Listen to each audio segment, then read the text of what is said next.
O Senhor tem servido essa cidade e abençoado muito Belo Horizonte. Pastor da Igreja Esperança, do Guilherme, é um dos pilares, né, que nós temos enxergado na nossa cidade com o ensino. Eles têm um dom, a Igreja Esperança em si carrega um dom doutrinário muito especial, e isso é um benefício enorme para a nossa cidade. Nós temos orado pela Esperança, e a última impressão que eu tive quando estive lá é que eles eram operários que ajustavam o pêndulo. Eu vi um pêndulo que se mexia muito forte, e é como se eles estivessem trabalhando para ajustar o pêndulo. E eu disse para o Guilherme que isso faria muito bem para nós, como cidade, e para a gente é um privilégio deles. Viu? Pessoal, vamos orar? Vamos pedir a Deus o coração devido, o temor devido, para a gente trabalhar esse assunto. Pai, obrigado por essa tarde. Nosso coração está grato pela oportunidade de debruçar nas Suas Escrituras,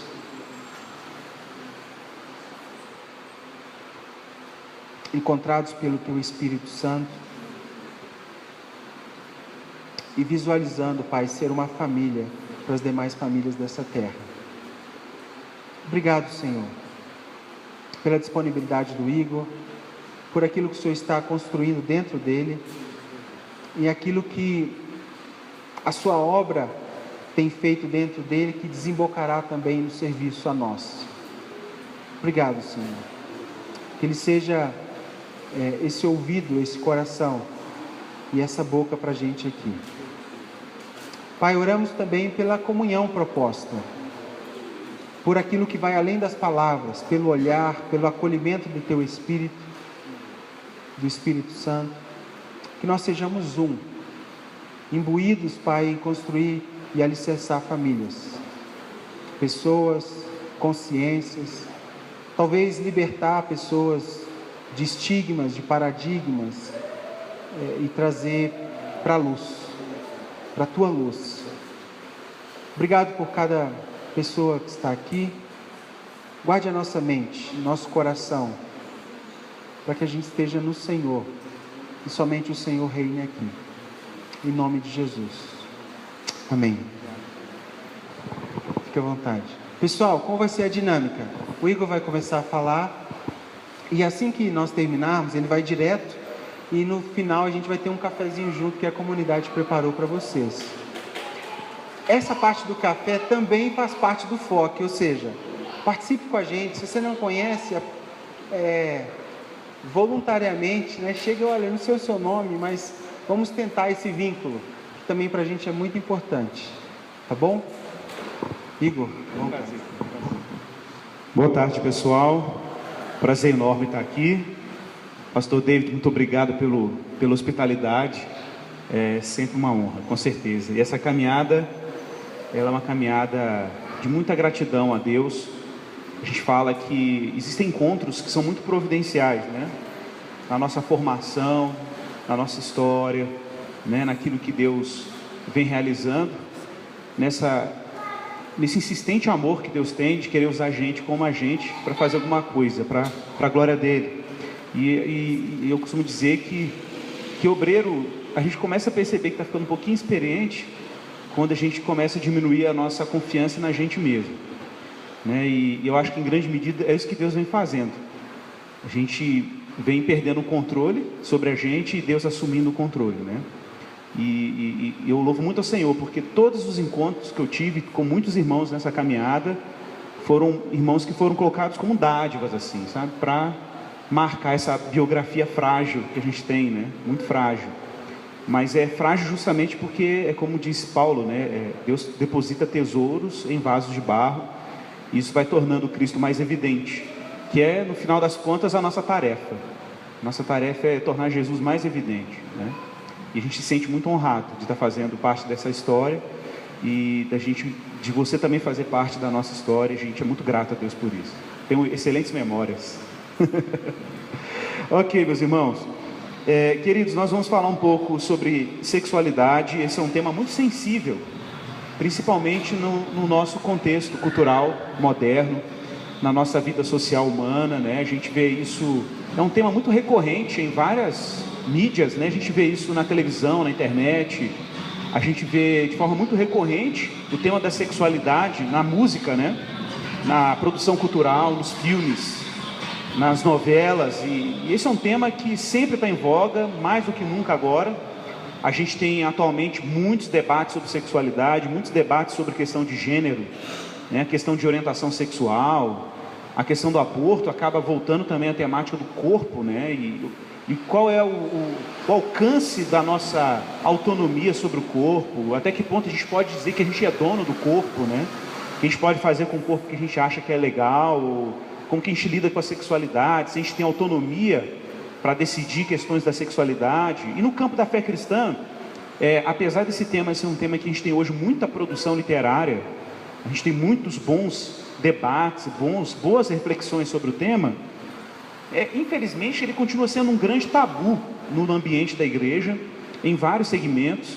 Às vezes as pessoas lidam com isso, ou quando não lidam de forma muito banalizada, acabam lidando com isso de forma muito vulgar ou muito moralista, né? O moralismo ainda é um grande empecilho na forma como a gente lida com sexualidade. A sexualidade sempre é um tema muito obscuro, né? A gente não trata às vezes com a transparência necessária, ou às vezes a gente também trata meio que reproduzindo muito do que tem por aí no mundo não cristão. Parece que não, mas é verdade, né? Existem grandes obras sobre sexualidade que, por exemplo, insistem que a sexualidade ainda é um ponto muito central em questões, por exemplo, da vida marital, por exemplo.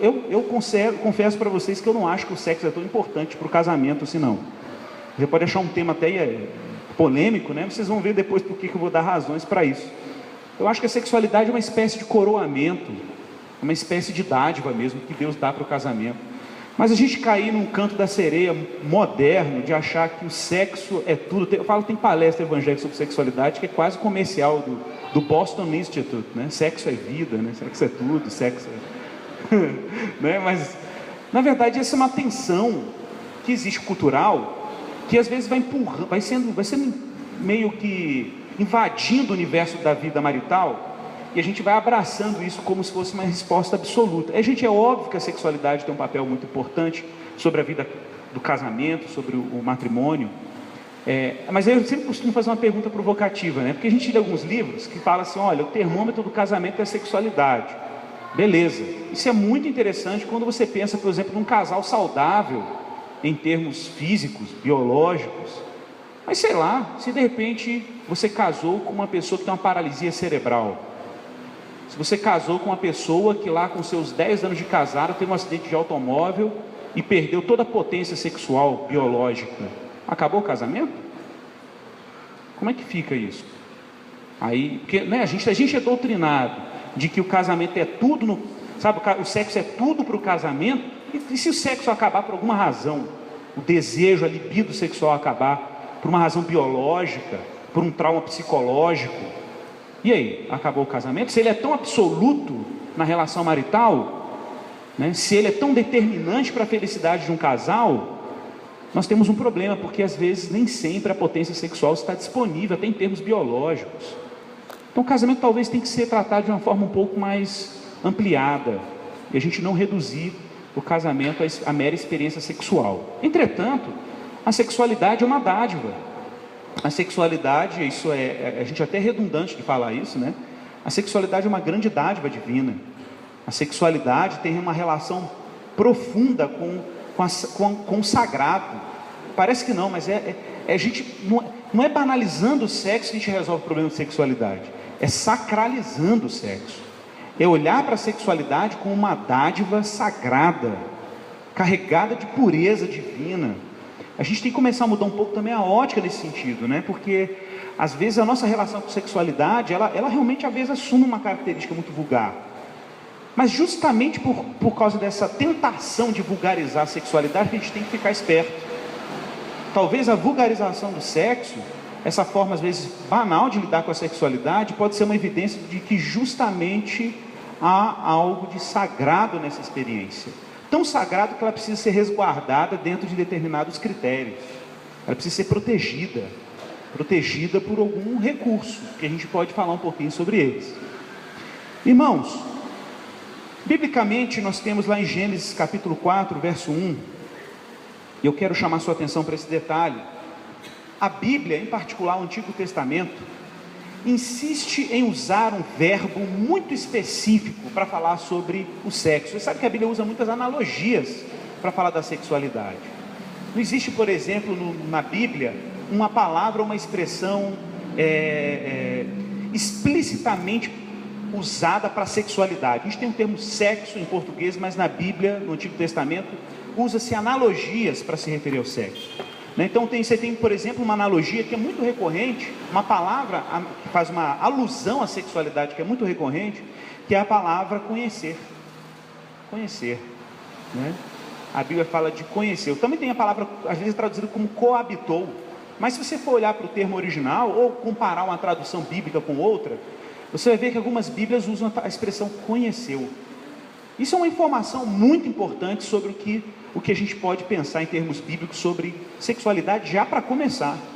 Porque de fato, as primeiras ocorrências bíblicas da sexualidade usa esse verbo, o verbo conhecer.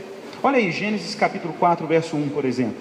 Bom, eu vou até só chamar sua atenção para esse detalhe, que em Gênesis 4, a palavra conheceu, associada à sexualidade, aparece pelo menos 3 vezes, em 3 situações diferentes, só nesse capítulo. No capítulo 4, verso 21, fala, por exemplo, que coabitou o homem com Eva. Coabitou o homem com Eva. Isso pelo menos é a versão ao meio da revista atualizada, mas outras versões diz que conheceu, né? 4:1.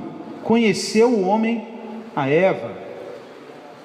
Gente, a palavra que está aí no original é a palavra hebraica yadá. Yadá é conhecimento, é conheceu, é o verbo no perfeito no hebraico, o verbo que tem esse sentido de conhecimento mesmo. É uma palavra, gente, inclusive, ela é utilizada em vários textos do Antigo Testamento com sentido cognitivo mesmo, de um conhecimento intelectual, de um conhecimento que você tem com a mente, um conhecimento que você obtém sobre determinado fenômeno ou determinada experiência. É um termo simples, não é um termo misterioso, mas depois vou aprofundar o conceito dele. No verso 17, observe de novo a ocorrência, no caso aí de Caim coabitando ou conhecendo a sua mulher, no verso 17. E depois da queda, e claro, depois da morte de Abel, Caim mata Abel. Lá no capítulo, ainda no capítulo 4, no verso 25, diz que tornou Adão a coabitar com a sua mulher, meio que para gerar o descendente que substituiria Abel, que tinha sido morto por seu irmão. E de novo a palavra conhecimento ou conhecer está aí nesse verso. Bom, para começar, essa seria a tese básica da nossa conversa aqui. Sexualidade envolve um certo conhecimento. Sexualidade envolve um certo conhecimento.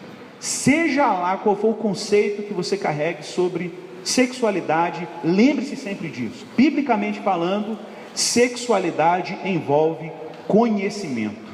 Conhecimento. Eu gostava muito de um autor, tem um filósofo que eu gosto muito dele, norte-americano, infelizmente a gente não tem quase nada dele em português, é o James Smith. Ele fala muito sobre isso, que em certo sentido, a sexualidade, o encontro do homem e da mulher, é quase uma espécie de expedição antropológica.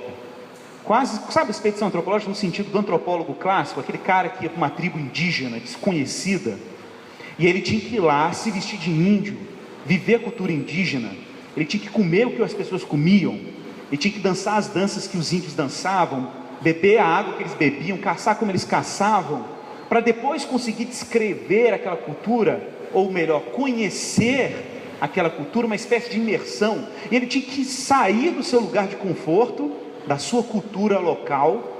Vamos supor que ele fosse um antropólogo europeu, de repente ele vai visitar uma tribo africana inóspita, ele tem que abandonar completamente a visão de mundo europeia, ele tem que fazer um esforço radical de abandonar o lugar de onde ele veio, para poder experimentar aquela cultura da forma mais radical possível.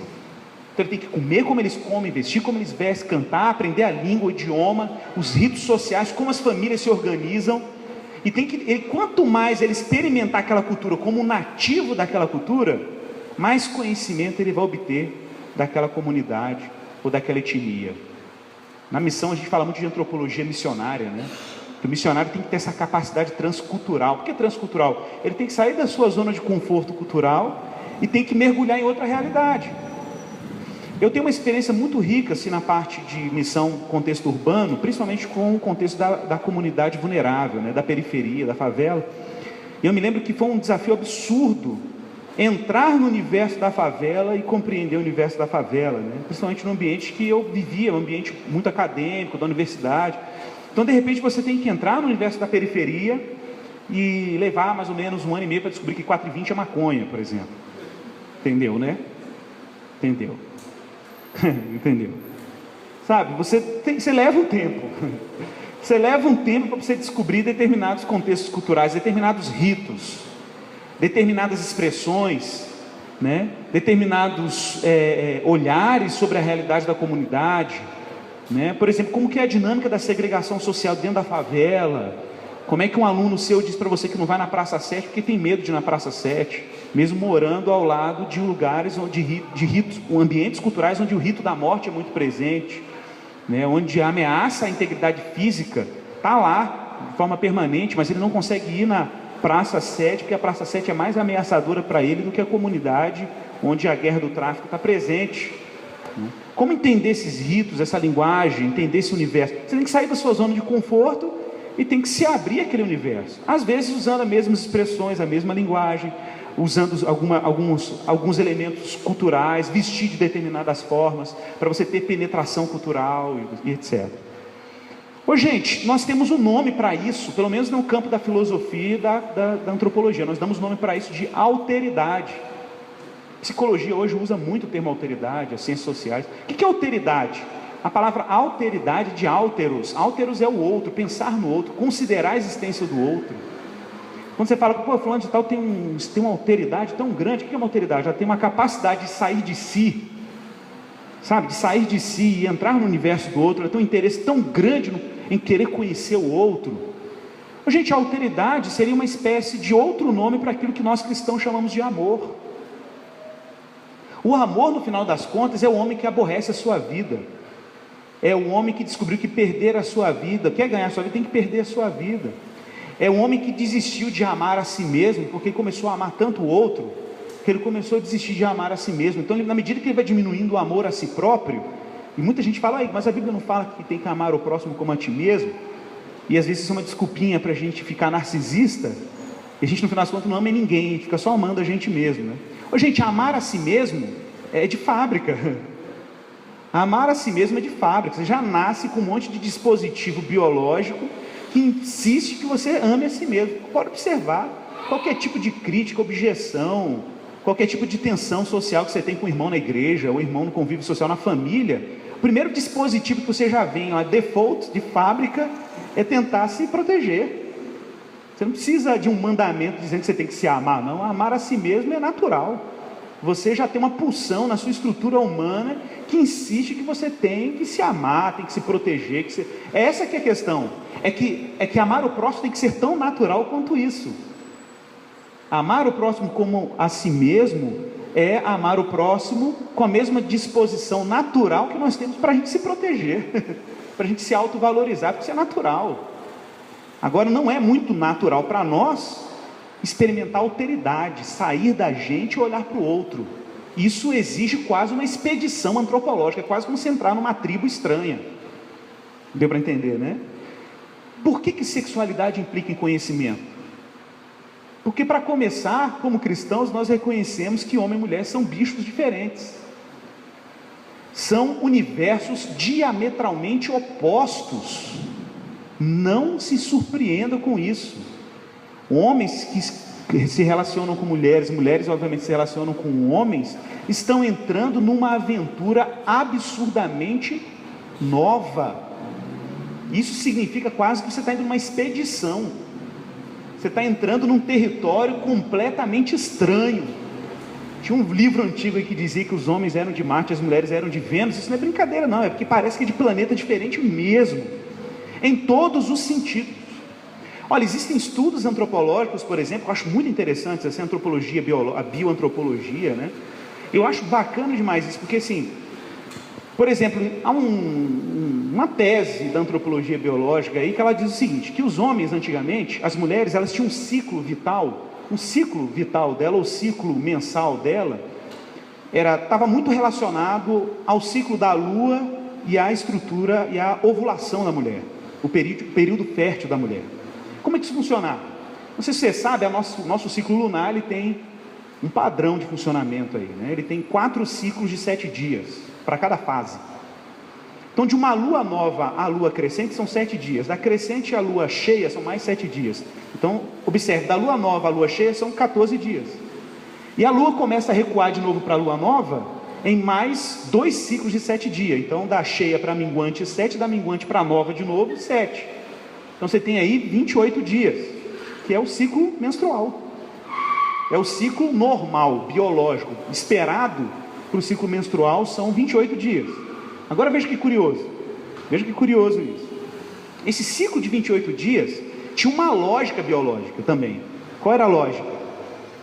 Você pensa você vivendo no mato, naquela era mais bem primitiva do ser humano, e aí você de repente, você como homem, você tinha uma responsabilidade, sua responsabilidade era trazer alimento para casa. Por quê? Porque você tinha uma estrutura biológica, física, seu tônus muscular, a sua estrutura física era de um caçador, você tem todos os dispositivos para ser um caçador. E a mulher tem todos os dispositivos biológicos para manutenção da casa. Manutenção, cuidado dos filhos, glândula mamária, amamentação, toda a sensibilidade da mulher é o que a gente chama de sensibilidade econômica. Como assim? Não sei se você sabe a palavra econômico, economos, eco é casa, nomos é lei, a ordem da casa. Então a economia, ou seja, a ordem da casa, quem é responsável em termos biológicos é a mulher. Então ela faria toda a gestão do ambiente da casa. Por isso que a mulher tem uma percepção aguçada a detalhes.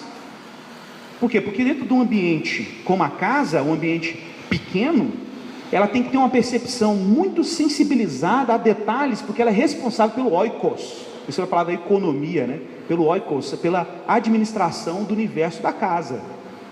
O homem, gente, já tem uma percepção mais global, é uma tendência biológica, e claro que isso pode variar, tem homens que têm uma percepção muito detalhada, e tem mulheres que têm uma percepção muito global. Mas estou falando que em termos biológicos, há uma predisposição mesmo para o homem ter uma percepção global. Por que o homem tem uma sensibilidade, tem uma habilidade para orientação espacial muito maior do que mulher? Pode fazer tem estudos estatísticos, mulheres têm muito mais dificuldade com a noção de direita e esquerda do que homens. Porque direita e esquerda é uma abstração absurda para muitas mulheres. Né? E para homens é quase intuitivo, você saber usar um mapa, se localizar no espaço. Gente, tem exceções, tem homens que são terríveis com orientação espacial e tem mulheres que são incríveis com orientação espacial, mas é uma tendência biológica, tá? Isso tem uma história biológica, você não pode ignorar ela. Então veja bem, como que funcionava esse ciclo da caça, da relação sexual e do cuidado da casa? Olha que interessante, havia um ciclo no tempo. Na lua cheia era o melhor momento para um homem ir caçar, na lua cheia. E por que na lua cheia? Porque a lua era uma espécie de iluminação noturna, então o homem saía para caçar à noite, que é o horário que os animais estão mais vulneráveis, e ele usava essa habilidade, essa vantagem da lua para poder caçar.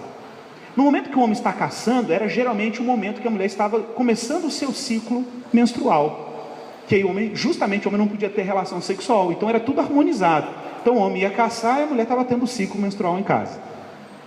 Quando a lua deixava de ser cheia e ela começava a minguar, era o período fértil da mulher. E era exatamente o momento que o homem não saía para caçar, porque não tinha lua com claridade suficiente para caça. Então ele ficava em casa com a esposa, que era o momento justamente da excitação sexual, do libido e do potencial para a reprodução humana, porque a mulher estava no seu ciclo de fertilidade. Olha que interessante. E tudo harmoniosamente planejado.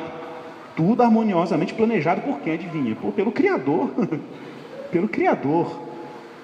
Então observe, o homem então é aquele sujeito que tem determinadas características que empurram ele para fora da caverna. Deu para entender?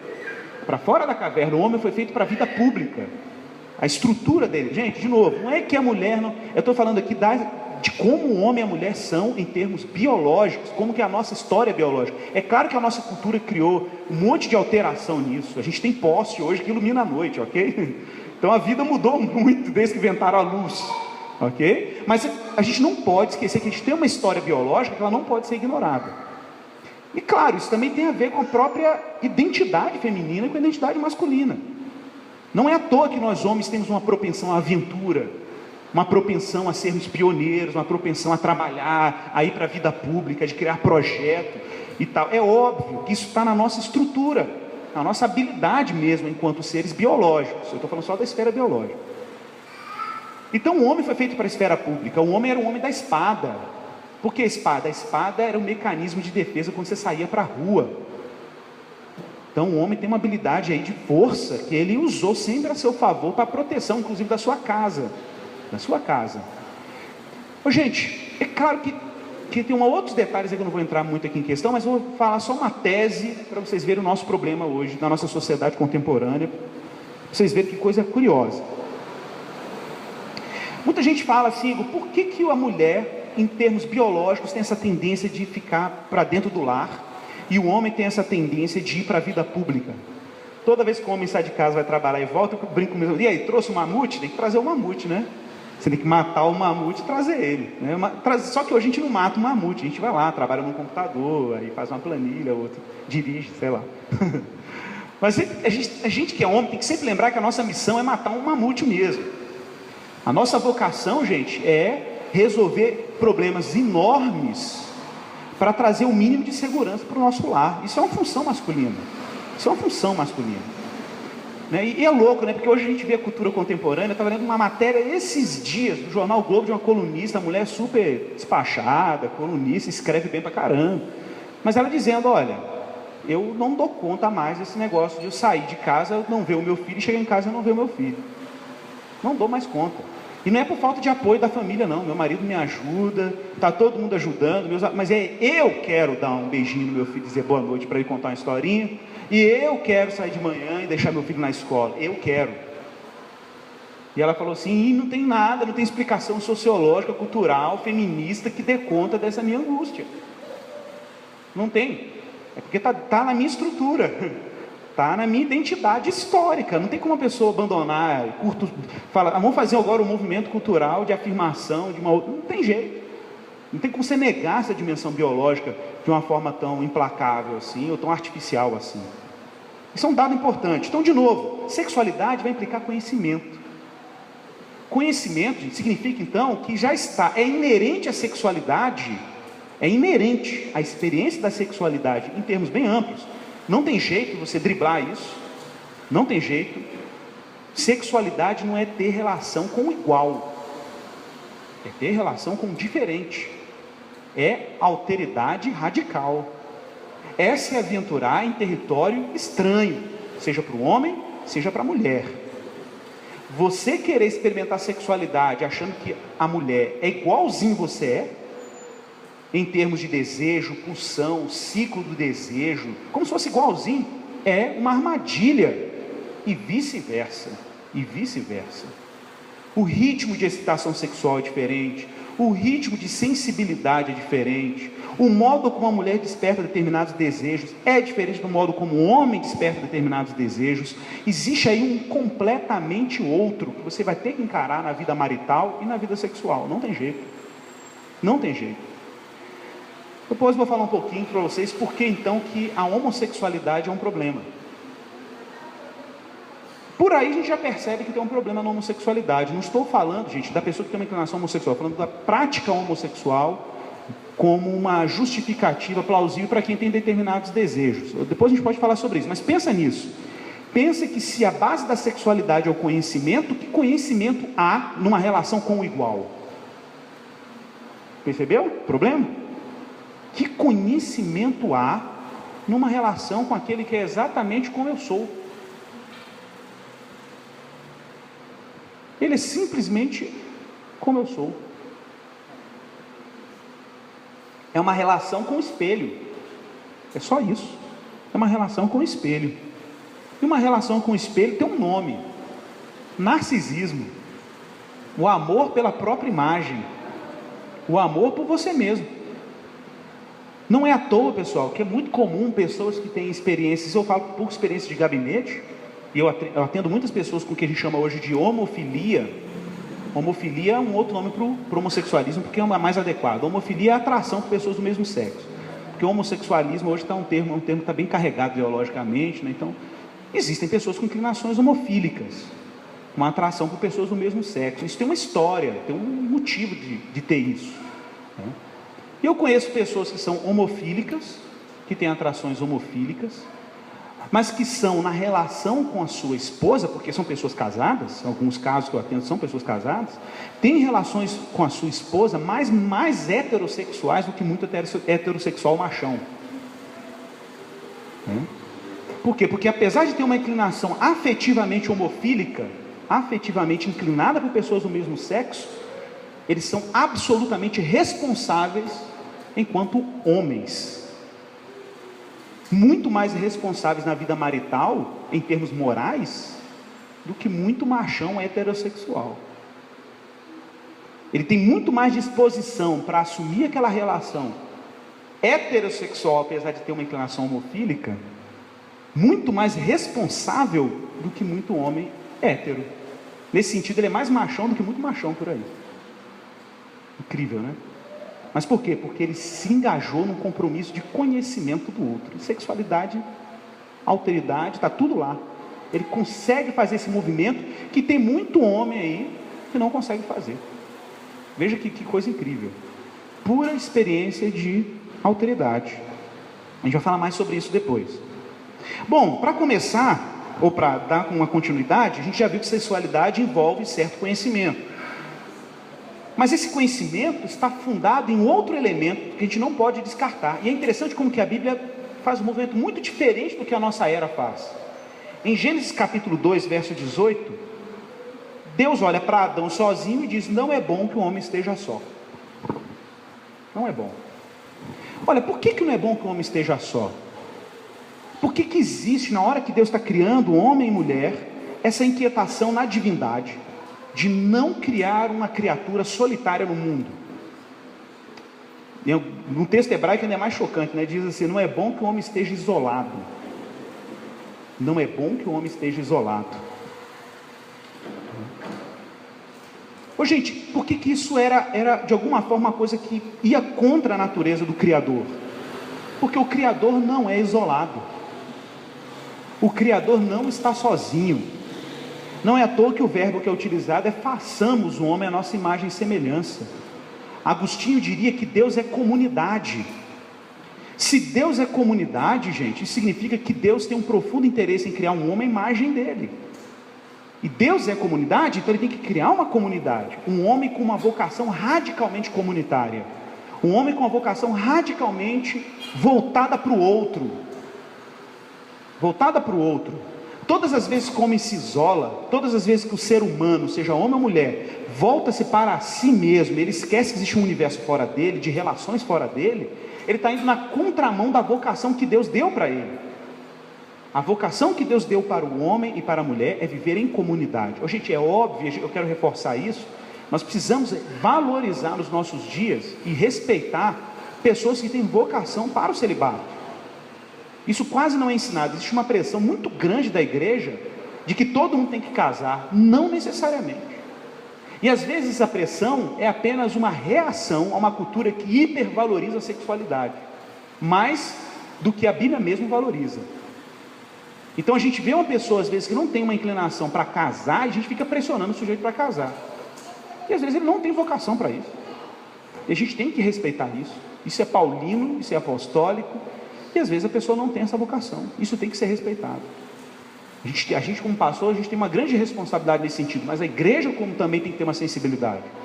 De às vezes não ficar pressionando. Tem pessoas, gente, que vão viver até o fim de sua vida solteiros e felizes. Felizes. Mas isso não vai contra o princípio de que tem que viver em comunidade? Não, porque existem outras relações no mundo além da relação marital. Existem relações muito bacanas no universo que não precisam ser desse tipo. Tem amizade, tem vida comunitária, relação de trabalho, relação da igreja, tem muitas outras relações que não a sexual, que também podem tornar o homem pleno na sua vocação de não viver só. de não viver só. Problema nenhum. Nenhum problema mesmo. Então a gente também tem que tomar esse outro cuidado aí, porque são informações que às vezes passam batido na nossa sensibilidade em relação ao outro. Então, gente, não é bom para o homem ficar sozinho. Não é bom para o homem viver uma vida anticomunitária. Mas eu quero fazer uma outra conexão. Observe que em nenhum momento, apesar da Bíblia deixar bem claro que Adão e Eva coabitaram, que o homem tinha que deixar pai e mãe e se tornar uma só carne com a sua mulher, apesar da Bíblia deixar claro que não era bom que o homem estivesse só, esses dados todos estão lá em Gênesis. Observe como que não existe em nenhum momento no texto de Gênesis uma banalização da sexualidade, ou também uma ênfase excessiva na sexualidade. Ao contrário, o par homem e mulher, macho e fêmea, no livro de Gênesis, está profundamente relacionado a questões comunitárias. Comunitárias, não em questões eróticas. Então, observe, não é que homem e mulher deveriam viver na sua vida marital sempre orbitando ao redor do sexo, ao contrário. A sexualidade seria uma espécie de elemento presente naquele propósito último e mais importante, que era o quê? A parceria, a experiência de vida comunitária, a experiência da vida familiar. Se a sexualidade existe na vida do casamento, existe para servir a um propósito muito maior do que a própria sexualidade em si. Qual é o propósito maior? A constituição de uma comunidade moral que nós chamamos de família. Esse é o grande propósito, inclusive da sexualidade. Tanto é assim que quando a família chega no nível de maturidade, muitos casais que eu conheço já, chegando aí na sua terceira idade, né, que apesar de terem até disposições sexuais, eles já não olham para a sexualidade como uma coisa assim, que coisa maravilhosa, porque já experimentaram outro nível, um outro patamar da experiência marital. Não é porque eles perderam tesão, desculpa a expressão, não é porque eles perderam libido, é porque descobriram tanto outros amores, o amor do netinho chegar em casa, né? O amor intelectual de deixar um legado para a família, o amor do convívio, marido e mulher, chegando num outro nível de relação, que eles não olham para a sexualidade com aquela tensão que a gente às vezes tem quando está lá com seus 30 anos, 20 anos, não olha mais com aquela tensão. Muita gente fala assim, mas é bom o idoso experimentar a vida sexual, que seja, mas não precisa criar essa tensão, você tem que respeitar o fato de que essas pessoas estão experimentando um outro patamar de alegria afetiva, e de alegria familiar, comunitária. Amadureceram. Não é que necessariamente houve uma diminuição dos hormônios sexuais, não necessariamente, é porque experimentaram outras experiências amorosas. O amor já se tornou uma outra coisa, já sofreu uma metamorfose histórica, biológica, psicológica, que a gente precisa respeitar. A preocupação do vovô e da vovó é ver os netinhos, a preocupação do vovô e da vovó é ter a alegria de ter os netinhos dentro de casa e ver a geração, sabe, tendo o prosseguimento histórico, a alegria, ver os netinhos formando, vivendo a vida, né? E por aí vai. Então eu acho que o primeiro desafio em falar sobre sexualidade é a gente diminuir essa tensão sexual um pouquinho aí. Essa tensão que a nossa cultura elabora, essa sexolatria, essa obsessão que a nossa cultura tem de ficar olhando para tudo e fazer uma leitura sexual de tudo. A gente precisa diminuir essa tensão. E o meu temor é que muitas vezes a gente lê até em obras evangélicas ditas para a sexualidade, uma reprodução dessa tensão. Fala assim, não, deixa o pau quebrar, mas dentro do casamento, tá beleza. Como se de repente essa tensão da sexualidade, ela pode estar lá, mas dentro do domínio do casamento não tem problema. Gente, tem problema sim, quando nós enfatizamos a sexualidade de forma desproporcional. Por que eu estou falando isso?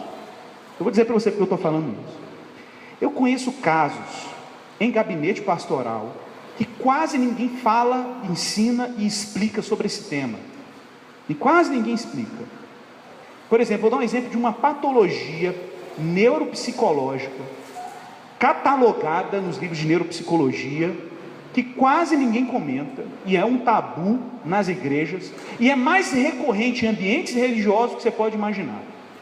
Uma doença que acomete mulheres, é uma doença mesmo, uma doença psicopatológica, precisa ser tratada inclusive, que acomete mulheres muçulmanas, mulheres judias e mulheres cristãs, principalmente de ambientes que foram muito moralistas no tema da sexualidade.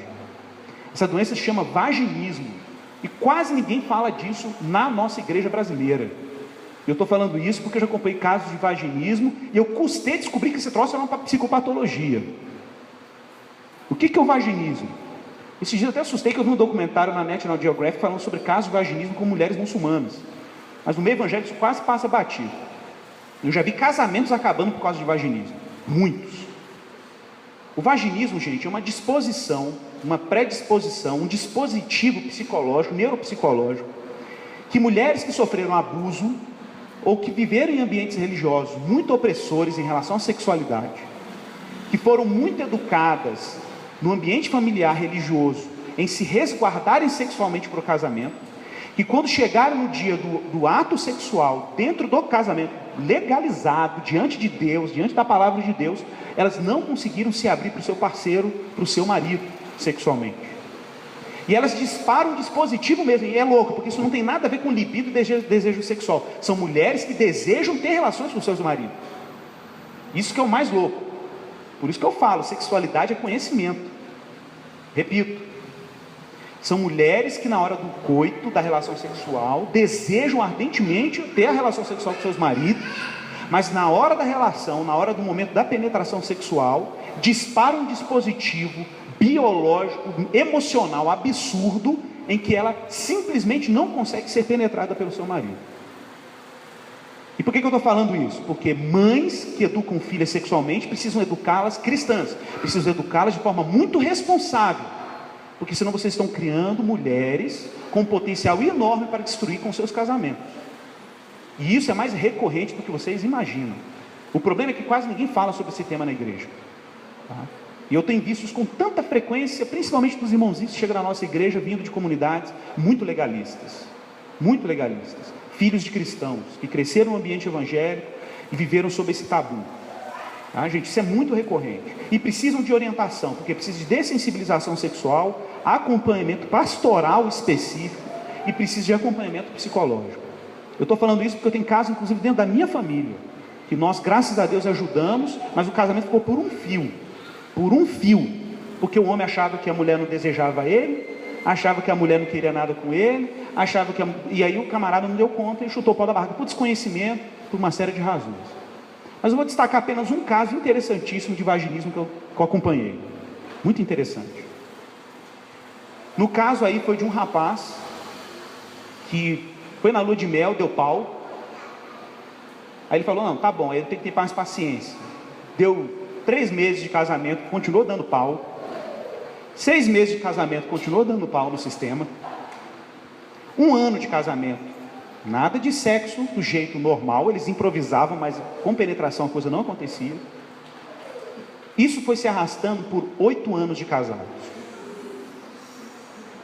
8 anos de casado, e o camarada era virgem, a menina também era virgem, e eles ficaram 8 anos casados nessa guerra. Até que um dia alguém falou para eles que isso era uma patologia psicológica e precisava de acompanhamento. Por quê? Porque aquela jovem foi educada num ambiente em que ela tinha que proteger a virgindade ao máximo,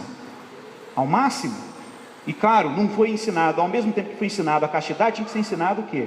A importância da sexualidade, o lugar que a sexualidade tem no ambiente do casamento, como que ele é bom, como que ele é sagrado, como ele é uma dádiva, tratar com naturalidade de sexualidade sem ser vulgar, tratar como a Bíblia trata a sexualidade. Ô, gente, o erótico, a Bíblia tem até espaço para o erótico. A Bíblia não tem espaço, é para o venal. O que é o venal? Tratar a sexualidade como uma coisa animalizada. A Bíblia não tem espaço, é para isso. Para a sexualidade apenas como uma tentativa de obter satisfação sexual no corpo do outro, e o outro é descartável, que é o problema, por exemplo, da relação extraconjugal. O que mais amantes reclamam no universo é que o sujeito só quer ter aquela aventura sexual e depois descarta ela, porque ela nunca vai ter o vínculo que o cara tem com a esposa. Exatamente. Então eu quero reforçar esse dado aqui. Falta educação sexual cristã, sóbria, madura, para a gente quebrar esses tabus. Como que essa mulher voltou a ter uma lua de mel depois de 8 anos de casado? E foi uma lua de mel, é interessante isso, de verdade. Foi um processo progressivo de dessensibilização do próprio corpo, dá trabalho, dessensibilização do próprio corpo, de descobrir o corpo com o marido, olha que coisa louca. Ao mesmo tempo, um trabalho sistemático de romper com expectativas paternas e maternas. É a ruptura, o deixar pai e mãe, tem que acontecer, mesmo que seja de forma simbólica, né? E aí um jogo de confiança mútua, a mulher tem que ir confiando progressivamente no homem, o homem também tem que saber lidar com o corpo da mulher de forma a não ser também evasivo demais. Gente, ele foi um herói, porque ele ficou 8 anos, sob a graça de Deus, numa luta dentro do casamento, ele não abriu mão do matrimônio por causa desse problema. E por que ele não abriu mão? Porque ele foi muito bem instruído e educado de que casamento não é só sexo. Ele é importante, mas não é só isso. Apesar de ter pastores que chegaram para o sujeito e disseram para o sujeito: não, eu te dou a bênção, pode abrir mão do casamento, não deu certo, vamos fazer parte para anulação. E ele dizia: não, porque eu amo fulano de tal, e eu vou continuar com ela até ver como que resolve esse problema. E ficou lá insistindo. E Deus foi tão generoso, eles não podiam ter filho por causa disso, tiveram filho, vivem felizes, né? Estão experimentando a lua de mel depois de 8 anos de casado, né? Mas por quê? Porque houve uma paciência, houve um entendimento de que matrimônio é muito mais do que sexualidade. Ela é importante, mas não precisa ser determinada por esse elemento. Você tem que dar um lugar certo para a sexualidade, nem além nem aquém. Ele tem que estar muito bem supervisionado ali, como uma parte importante da vida marital, mas você não pode dar uma super ênfase e nem pode dar ênfase de menos. Tem que ter o seu lugar, né? Mas o que sustentou esse casamento 8 anos com problema de vaginismo nessa casa, nesse lar? O que sustentou esse matrimônio foi uma coisinha muito simples: o alto compromisso moral desse homem com esta mulher. E gente, era triste porque ela chorava, porque ela queria dar isso para o esposo, ela queria dar essa alegria para ele, porque ela amava esse esposo, mas o sofrimento dela é porque ela não tinha força para conseguir fazer isso, não tinha nem os recursos para fazer isso. Mas gente, observe como é que foi da parte dele e da parte dela o quê? O que fez esse casamento melhor? O que fez a vida sexual se regular? Foi o conhecimento mútuo, um disposto a conhecer o outro. Olha que coisa magnífica, um se engajando no conhecimento do outro. Quando um encarou que tinha que conhecer o outro mutuamente para poder ter uma vida sexual mais legal, e ela também tinha que se conhecer nessa relação, né? A coisa ficou mais saudável. Gente, por outro lado, na antiguidade havia uma espécie de instrumentalização da sexualidade para fins religiosos. Olha que coisa curiosa. No Antigo Testamento e nas culturas do mundo antigo, você tinha o que a gente chamava de prostituição cultual. O que era prostituição cultual? Era muito comum nos ritos pagãos, principalmente no Crescente Fértil, muito comum a noção de que céu e terra, eles copulavam, sabiam disso? Céu e terra eles tinham que casar para poder haver fertilidade. E como que na cultura pagã esse casamento acontecia? O casamento do céu e da terra acontecia por meio da chuva. A chuva era uma espécie de sêmen, um sêmen divino que era derramado sobre a terra para fertilizar a terra e a terra produzir alimento, produzir o que tinha que produzir. Então, quando os pagãos olhavam para os céus, a chuva era uma espécie do macho, o céu era o macho e a terra era a fêmea, passiva, que recebia o sêmen dos céus. Então, quando havia um período de muita seca na terra, um período de muita infertilidade, era comum em determinadas práticas pagãs ritualizar o encontro do céu e da terra com uma prática sexual explícita, só que no ambiente religioso. Então havia aquela tamborzada, em culturas africanas isso até hoje é muito comum. A tamborzada, havia aqueles cânticos, aquele frenesi, até as pessoas terem uma espécie de transe, e aí de repente o sacerdote copulava com a mulher da comunidade, e aquilo era uma espécie de ritual pagão para atrair a chuva. Então eles representavam o casamento do céu e da terra no rito pagão para evocar a presença da chuva como um grande ato de coito divino com a terra. Não é à toa que a gente tem essa expressão, a mãe terra, até hoje, né? A terra é sempre tratada de forma feminina, Gaia, né? A pessoa chama a terra de Gaia em algumas culturas, né? Porque é o elemento passivo. e o céu um elemento ativo. É curioso pensar como a sexualidade assume características religiosas em algumas culturas, porque isso começa a mostrar para nós que de fato tem um elemento aí religioso mesmo na sexualidade, tem uma espiritualidade. E é engraçado como é que às vezes o mundo pagão pega isso rápido, né? Porque, gente, a experiência da sexualidade é uma experiência de se completar em relação ao que está fora de mim. Esse movimento de tentar achar realização no que está fora de mim é um movimento radicalmente religioso. A gente chamaria isso na teologia de transcendência. O que é transcendência? Sair de si e ir para fora. É o que está para além de mim mesmo. Todo ser humano tem essa falta, né? E isso não é uma coisa só da religião, não. Vou dar um exemplo do Freud, lá da psicanálise, que eu tenho um monte de reserva em relação ao Freud, mas tem umas coisas que eu acho que ele acerta. Então, por exemplo, o Freud fala uma coisa interessante sobre isso. Ele fala que o homem tem uma falta permanente e que ele precisa sempre de uma prótese. O que é uma prótese? Se você perde uma perna, você coloca uma prótese, né? Eu acho curioso ele usar o termo prótese, porque prótese é você fazer uso de uma coisa artificial pela perda de uma coisa que foi natural. E de fato, os seres humanos vivem num estado de permanente falta. A gente tem uma necessidade de alguma coisa que está fora da gente. Agora vamos pensar em termos bem concretos. É óbvio que a raiz dessa falta, eu vou citar Agostinho daqui a pouco, é uma raiz religiosa. Eu vou citar uma frase do C.S. Lewis, que é bem agostiniana, que ele dizia que o homem não sofre porque deseja muito, o homem sofre porque deseja pouco demais. Aí você fala, que isso, Igor? Como assim? Vou dar só um exemplo de Agostinho antes da conversão. Agostinho, gente, ele foi o típico jovem moderno. Viveu uma vida extremamente promíscua. Teve todo tipo de experiência de prazer e sexualidade que você pode imaginar. Era um jovem que era dado ao prazer de uma forma tão brutal, que o maior prazer que ele tinha era de comer carne muito salgada, para depois tomar um vinho bem doce, para experimentar os extremos. Porque o negócio dele era hedonismo. Hedonismo, gente, é uma obsessão pelo prazer. Pessoas que idolatram prazer. Então ele era hedonista, radical. Ele queria ter o máximo de experiência de prazer. Ele queria potencializar ao máximo o seu prazer, porque ele tinha um desejo incansável. Ele até dizia, né, que o coração do homem é inquieto e continua inquieto enquanto não encontrar descanso em ti. O que é essa inquietação humana? Que é de fato um desejo. A gente não pode olhar isso de forma espiritualizante agora, não. Esse desejo, gente, que é visceral, está no nosso corpo, a gente experimenta ele aqui no corpo.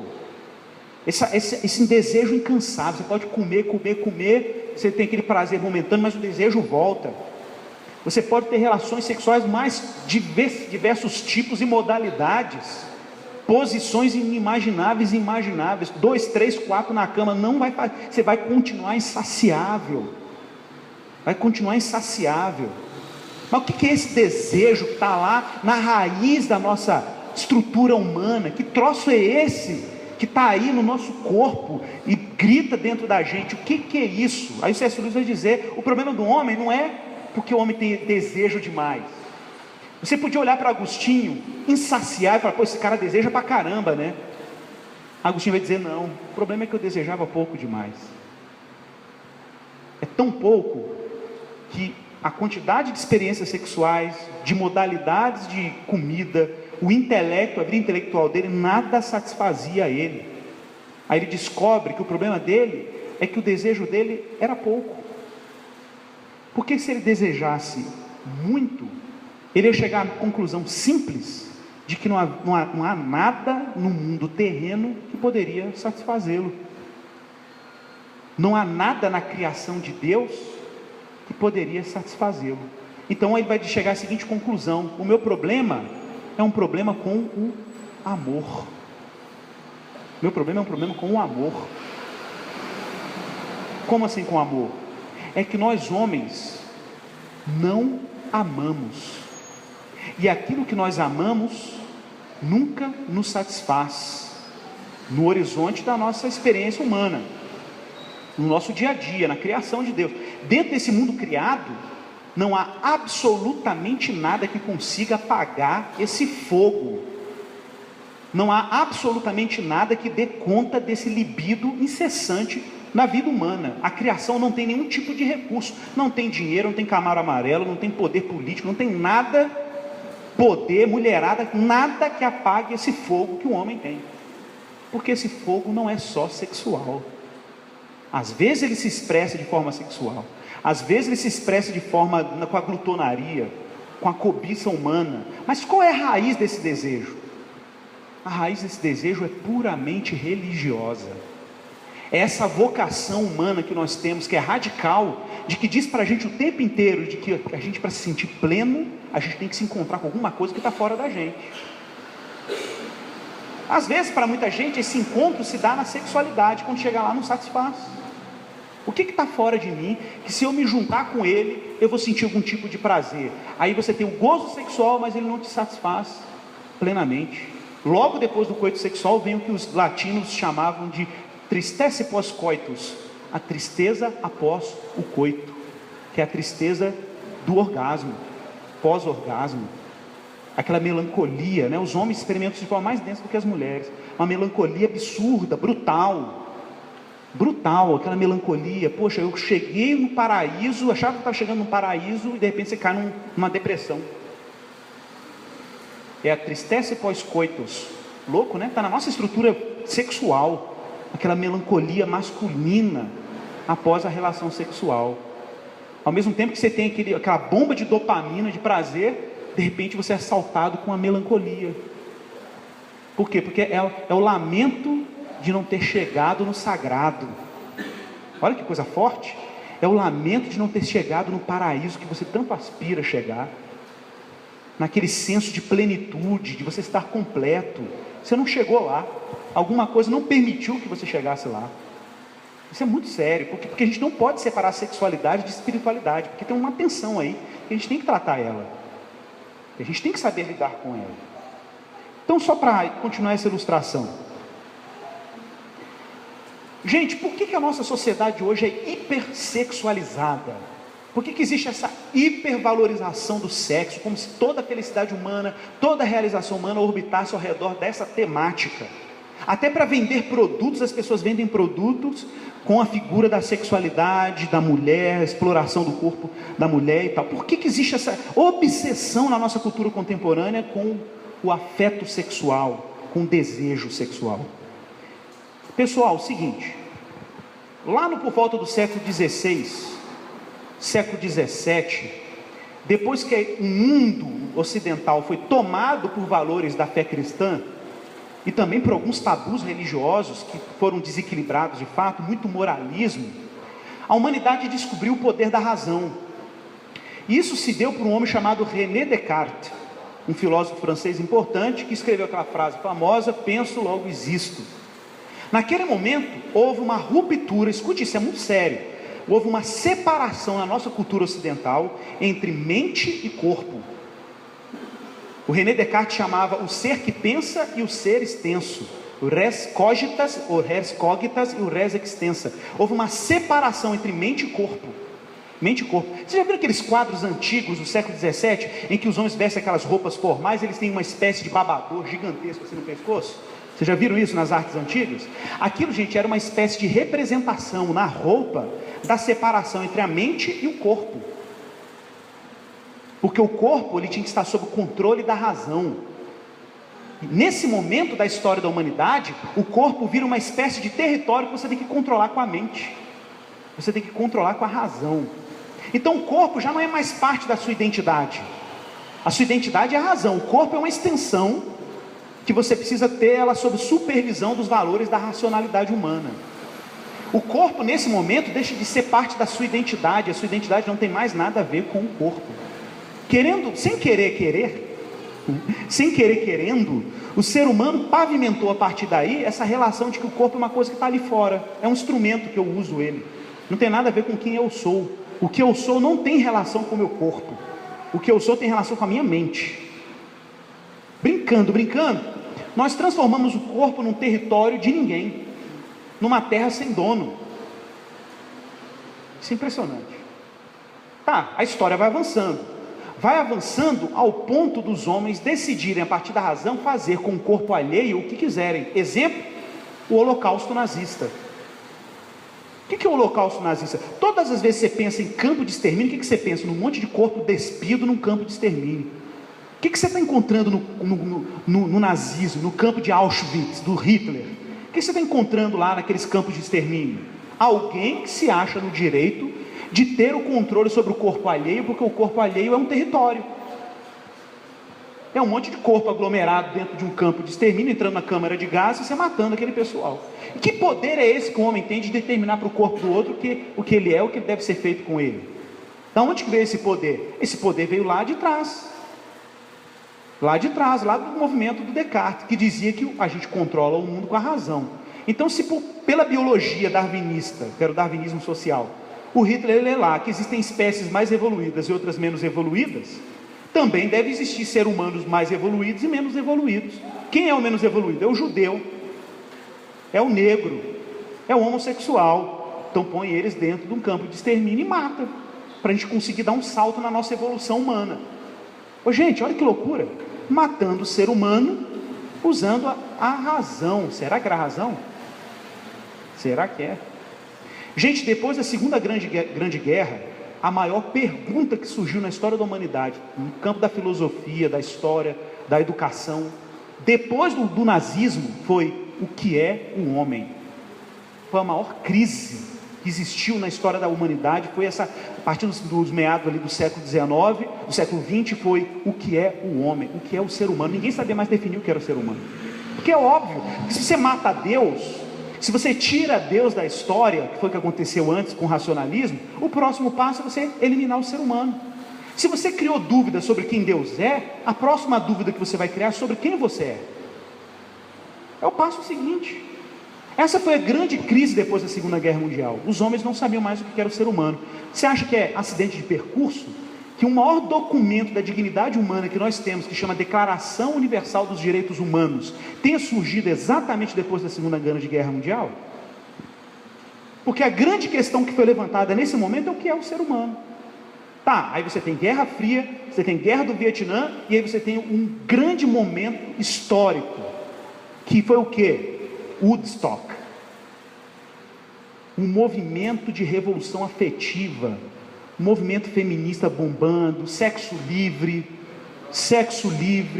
isso aí, sexo, drogas e rock and roll, movimento Beatles. Você tem todos esses movimentos culturais nos Estados Unidos, e pensa numa América que era hiperconservadora, protestante, pensava a sexualidade a partir de padrões morais bíblicos muito elevados.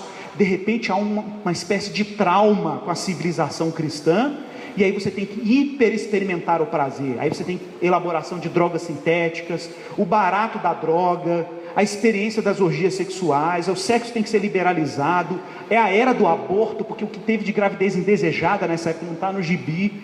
E aí você tem a militância sobre direitos sobre o próprio corpo, é o que a gente chama de revolução afetiva. Revolução afetiva. De repente a razão sai do cenário. E quem que entra no lugar da razão? Lembrando que Deus saiu do cenário, agora a razão está saindo do cenário, e agora quem está entrando no cenário? O afeto, o que você sente. E adivinha as igrejas que vão bombar nessa época da história? Adivinha quais são as igrejas que vão lotar de gente? Não é aquela igreja que prezava pela doutrina, compreender com a cabeça e com o coração a verdade bíblica. Os movimentos e igrejas que vão bombar nesse momento são as igrejas e os movimentos que valorizam a experiência da sensação. Então é o culto que arrepia, é o louvor que mexe comigo, é a música que diz que você é vitorioso, que você vai bombar, que as portas do inferno não prevalecem contra você, então você vai pisar na cabeça do diabo, beijinho no ombro das recalcadas. Lá tem a música dela, né? A minha vitória vai ter sabor de mel. No final das contas é uma versão gospel, né, do beijinho no ombro. Você vai ver minha vitória, que eu vou bombar, eu sou vitorioso, sou vencedor. E tem toda essa retórica de hipervalorização da experiência subjetiva. Eu estou sentindo, eu estou tocando, eu estou vendo, eu estou enxergando. E aí todas as letras de músicas crentes a partir dos anos 70, 80 e 90, principalmente no Brasil, você vai ver que as músicas vão caminhando para esse sentido, da sua experiência individual, afetiva, emocional com a fé. Com a fé. Então, muito cristão hoje vai para uma igreja e decide se uma igreja é boa ou não a partir do que ele sente. E não se de repente o que está sendo ensinado tem coerência, se o que está sendo pregado tem sentido para a minha caminhada, se aquilo está compatível com a verdade. Não, o critério é: olha, me senti tão bem, né? Nossa, que música agradável. Nossa, aquele pregador me animou. Eu estou saindo pilhado daquela igreja. Agora eu vou bombar, segunda-feira eu vou bombar, depois desse culto eu vou bombar.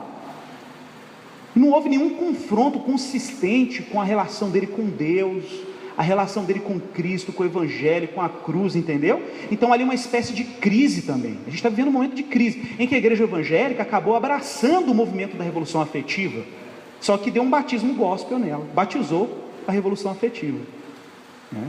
Então muito cristão hoje, por exemplo, na relação dele com Deus é totalmente determinada por afeto, o sentimento. Isso é muito sério. Eu fui no acampamento, muito tempo atrás, de uma igreja aqui de BH, tinham 200 jovens, e eu perguntei para os jovens: quantos de vocês aqui conhecem pelo menos uma pessoa que se desviou, alegando estarem decepcionadas com Deus? Levanta a mão. Todos levantaram a mão, todos.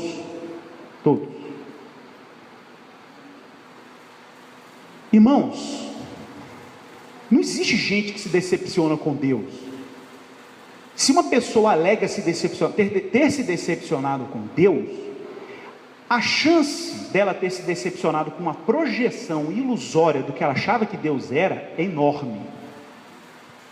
Existe uma chance nesse caso muito grande dessa pessoa ter se decepcionado com uma projeção dela mesma, e ela deu o nome de Jesus para aquilo.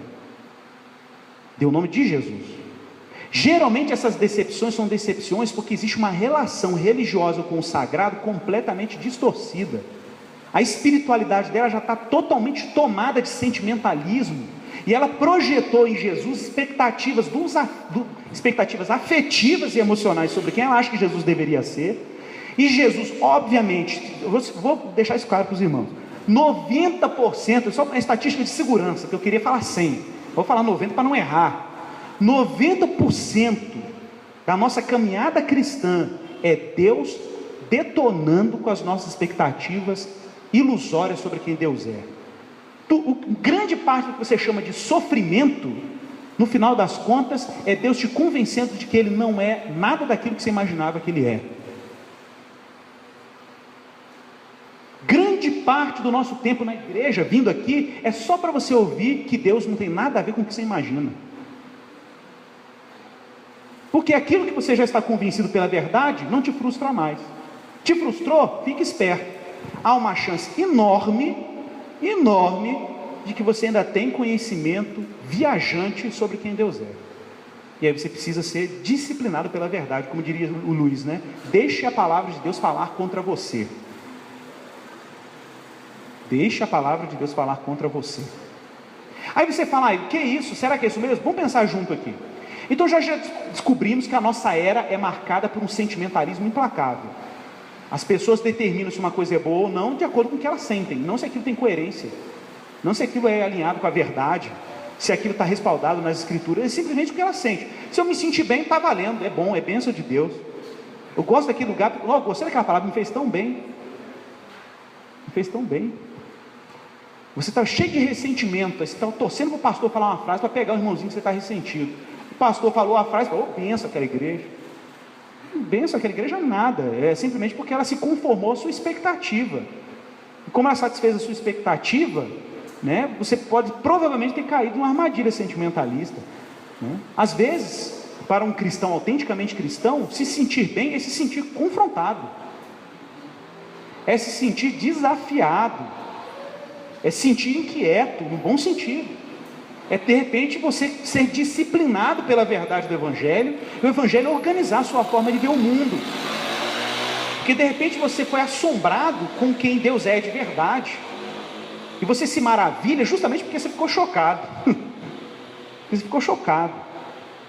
Mas veja bem, se a gente já sabe que o que determina a verdade não é o que a gente sente, é se aquilo está coerente com a verdade evangélica, com a verdade do Evangelho, se ele já sabe que a verdade do Evangelho é o que orienta inclusive os meus afetos, porque Deus também não tira afeto. Não é que Deus quer que você seja um robô sem afeto. Ao contrário, o que eu estou tentando demonstrar é que os seus afetos precisam ser educados pela verdade. É que as suas disposições sentimentais precisam ser educadas pela verdade do Evangelho. Elas precisam ser organizadas, porque Deus quer que esse desejo que você tem aí seja canalizado para Ele. E nada pode te distrair desse amor, porque você não vai conseguir amar ninguém se você primeiro não amar a Deus sobre todas as coisas. Toda relação amorosa em que Deus não se tornou a primeira causa deste amor, vai ser uma relação destrutiva. Pensa no crime passional. O que é o crime passional? O crime passional, gente, é simplesmente o desejo de devorar o outro. O crime passional é que você criou uma expectativa religiosa tão grande de que o outro ia ser o seu Deus, de que o outro ia te realizar em termos humanos de uma forma tão brutal, que quando o outro, dentro da sua capacidade de ser livre, disse para você que não queria mais você, você quis destruir o outro. Porque o seu mundo, a sua experiência com o real acabou junto quando aquela relação acabou. Aí você vai querer eliminar o outro, e depois que o outro foi eliminado, você não vai dar conta da existência, vai querer se eliminar, como acontece quase que de forma padronizada em todos os crimes passionais. O cara mata a pessoa que ele amava e depois se mata, porque a vida fica insuportável sem a presença do outro. Fica insuportável. Por quê? Porque é um amor destrutivo. É uma relação de amor que não passou pela mediação de Cristo. Então, como é que você diminui essa tensão? Você diminui essa tensão amando a Deus sobre todas as coisas. Você diminui essa expectativa de que o sexo vai te tornar a pessoa mais feliz do mundo, quando você coloca Deus como a prioridade máxima de satisfação. Se eu não me satisfazer em Deus, eu não vou conseguir me satisfazer em mais nada. Se esse abismo, esse fogo que está queimando dentro de você não for aplacado pela graça de Deus e pelo poder do Evangelho, não existe nada que vai apagar esse fogo. Por que as nossas relações são doentias, obsessivas, possessivas, ciumentas? Por que os nossos namoros são desequilibrados?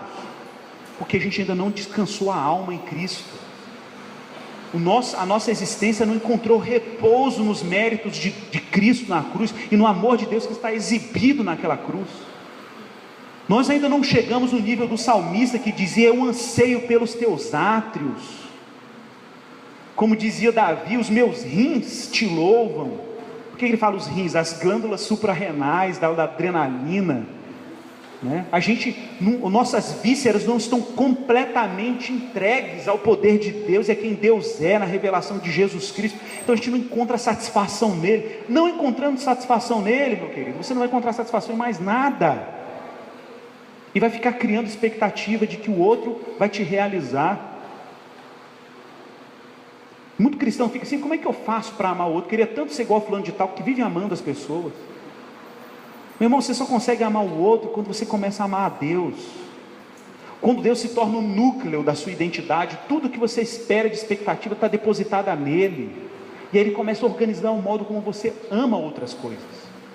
Eu vou falar depois disso também, estou quase caminhando para o final aqui já.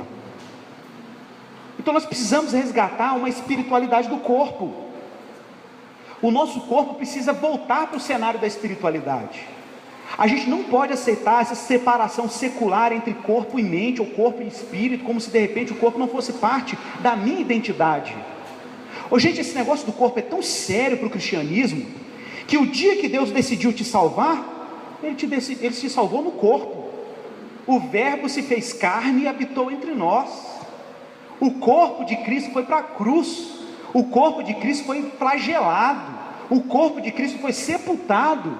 E quando Deus quis te ressuscitar, fez o corpo sair da cova, e Deus em Cristo Jesus subiu aos céus em corpo. Pensa que nesse momento tem um corpo dentro da Trindade. Pensa que nesse momento tem um corpo com as marcas das chagas, elevado, sentado à destra de Deus Pai nas alturas. Então não exclua o corpo do plano de salvação que Deus tem para você. Veja se não é isso que Paulo diz. Abra sua Bíblia comigo, 1 Coríntios capítulo 6, verso 12 ao verso 20. Tente encerrar essa reflexão.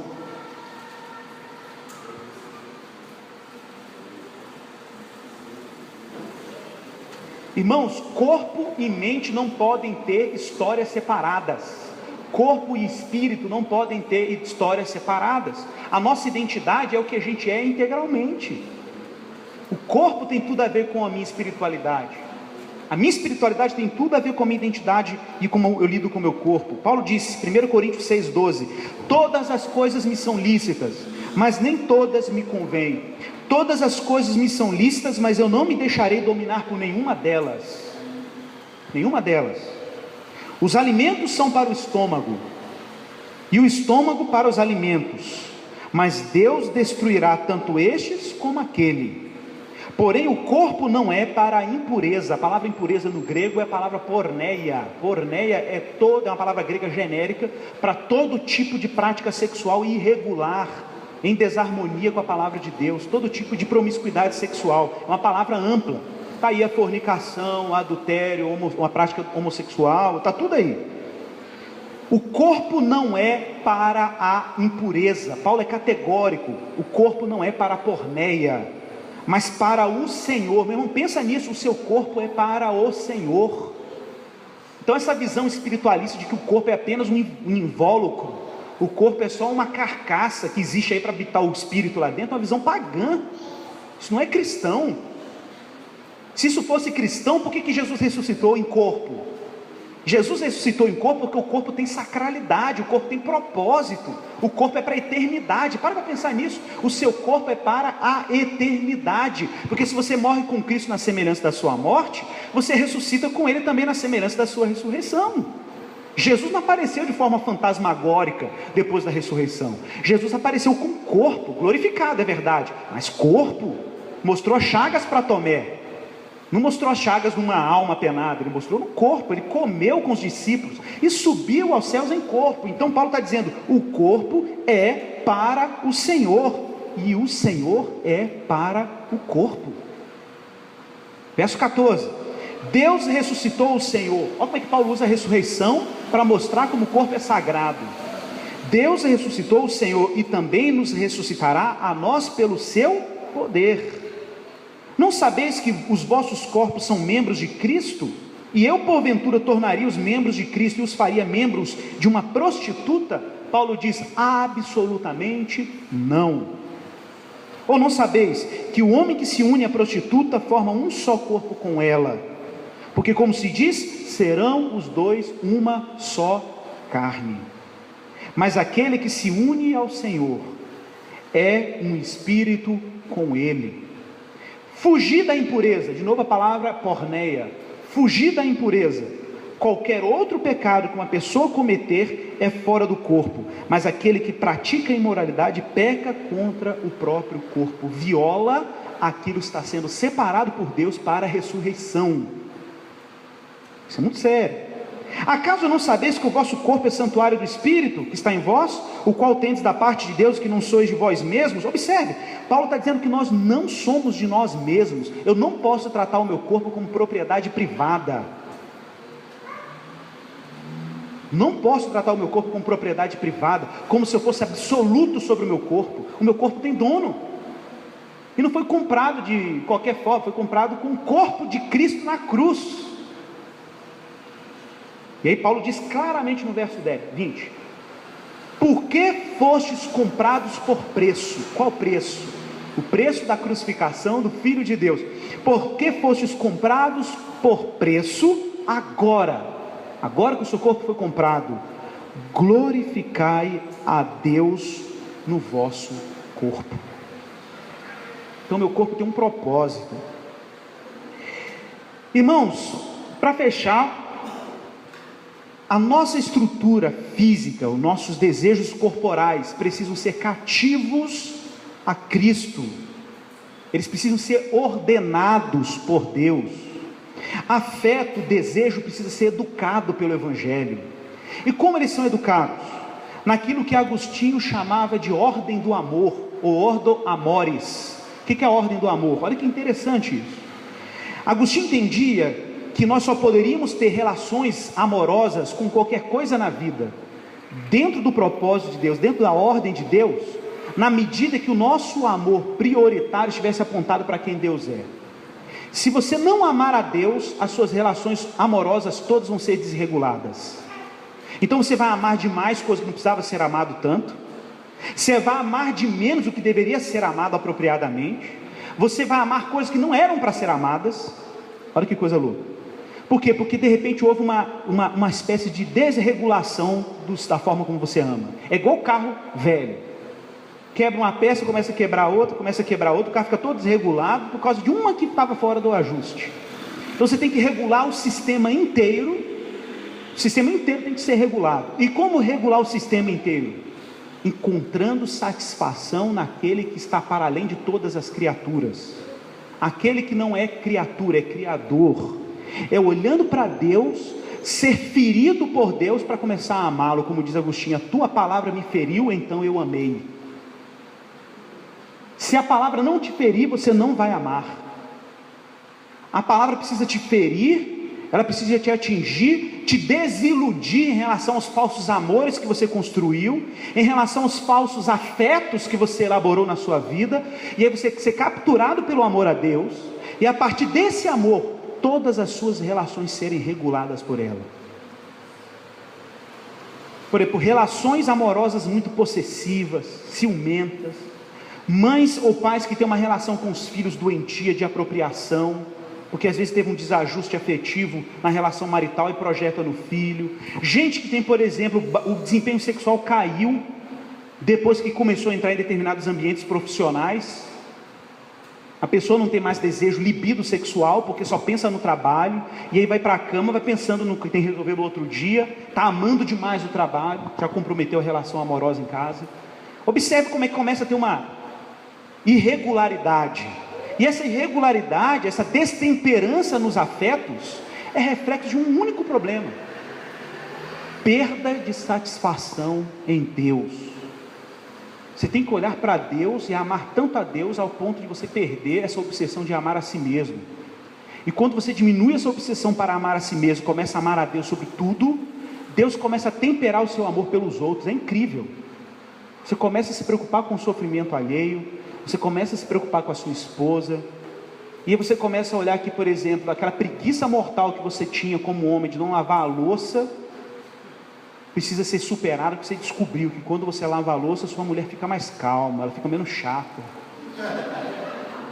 Você descobriu que quando você se preocupa com coisas que ela se preocupa, ela começa a te amar diferente, te olhar diferente, a murmuração diminuiu em casa, você não percebeu por quê. Ela não sacou, mas você sacou. E quando você saía de casa e deixava a cama bagunçada, porque a sua mãe te criou assim, aí você ficou mimado, e aí você saía de casa e deixava a cama bagunçada porque tinha alguém para arrumar. Você descobriu que arrumar a cama era um gesto de amor muito sutil, muito sutil. E por que você consegue fazer esse movimento agora e antes você não conseguia?